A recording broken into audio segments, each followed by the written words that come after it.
Pemirsa, tim kuasa hukum Saka Tatal menerima panggilan sidang peninjauan kembali di Pengadilan Negeri Cirebon, Jawa Barat. Dalam surat panggilan yang diterima tim kuasa hukum, sidang akan digelar pada Rabu tanggal 24 Juli 2024, sekira pukul 10 pagi waktu Indonesia Barat. Sidang peninjauan kembali sendiri akan digelar di Pengadilan Negeri Cirebon, Jawa Barat secara terbuka. Pihak kuasa hukum Saka Tatal sudah siap menghadapi sidang peninjauan kembali di Pengadilan Negeri Cirebon. Berbagai bukti baru sudah dipersiapkan untuk disampaikan di persidangan nantinya. Menghadapi sidang nanti, pihak kuasa hukum juga tengah mempersiapkan berkas-berkas yang berkaitan dengan PK.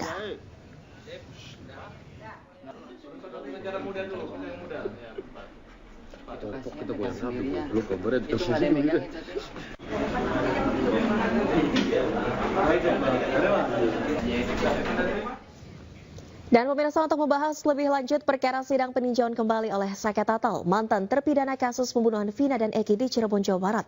Kita telah terhubung dengan Krisna Murti, kuasa hukum Saka Tatal. Selamat siang, Pak Krisna. Pak Krisna, persiapan apa saja yang dipersiapkan oleh tim kuasa hukum menjelang sidang 24 Juli nanti? Kami kemarin telah menerima relas panggilan untuk hadir di persidangan pada hari Rabu tanggal 24 Juli jam 10 pagi. Tentunya persiapan kami dengan tim setiap hari juga 2-3 jam kami lakukan meeting, kami lakukan pertemuan untuk persiapan. Dan saya rasa bahwa persiapan kami untuk menghadapi sidang PK sudah oke lah Mbak gitu. Baik, bukti baru apa saja yang akan dibawa tim kuasa hukum di peninjauan kembali nanti? Banyak, ada beberapa bukti. Kan gini, artinya bahwa kenapa sih kita lakukan PK? Pertama adalah secara konstitusional, hak terpidana kita lakukan peninjauan kembali. Berawal kan ketika 2016 motif ini dimulai dari Peggy, tapi kesimpulannya bahwa Andi yang cemburu. Nah ini kan nggak nyambung dalam kekeliruan hakim. Banyak kita lihat di sini. Dengan dilaporkannya pertama kali oleh Rudiana dalam kasus ini, ya kan Peggy dilaporkan dan Rudiana telah melaporkan, banyak yang terpidana, 8 terpidana dan 3 DPO. Lalu dengan Peggy dibebaskan, kita semakin berpeluang. Artinya laporannya Rudiana perlu diragukan kebenarannya dengan Peggy dibebaskan. Bisa-bisa Rudiana itu dituntut balik oleh Peggy dengan keterangan palsu dan sebagainya. Lalu misalkan dikatakan lagi adanya dalam putusan 2016 terpidana ini adalah anggota daripada geng motor. Sementara sudah dibantah bahwa mereka bukan daripada anggota geng motor. Jadi kekeliruan hakim ini banyak sekali. Lalu kenapa sih yang membuat kami melakukan PK? Kenapa? Ketika 2016 dalam kasus pembunuhan ini 340 berarti artinya pembunuhan berencana. Ketika dilakukan pembunuhan berencana, kenapa saksinya juga nggak dihadirkan? Kan aneh. Harusnya hakim menghadirkan saksinya, sementara terpidana yang lain telah mencabut keterangannya. Dan ada lagi yang belum dibuka di dalam persidangan itu, seperti apa handphone, seperti CCTV. Nah terpidana sudah mencabut keterangannya, lalu saksi tidak dihadirkan, lalu handphone tidak dibuka, CCTV tidak dibuka. Gimana petunjuknya bahwa ini terjadi pembunuhan berencana dengan 340? Mana sih keyakinan hakim? Inilah makanya kami bilang bahwa kekeliruan hakim selain daripada novum, ini banyak kekeliruan hakim dan kekhilafan hakim. Oke, bukti baru yang disampaikan ini Pak Krisna dalam bentuk apa? Apakah berkas-berkas atau bukti digital atau seperti apa? Banyak, kan artinya bahwa keterangan Liga Akbar juga kami masukkan di dalam bukti kami dengan mencabut bukti-bukti, dengan mencabut BAP-nya Liga Akbar kami masukkan.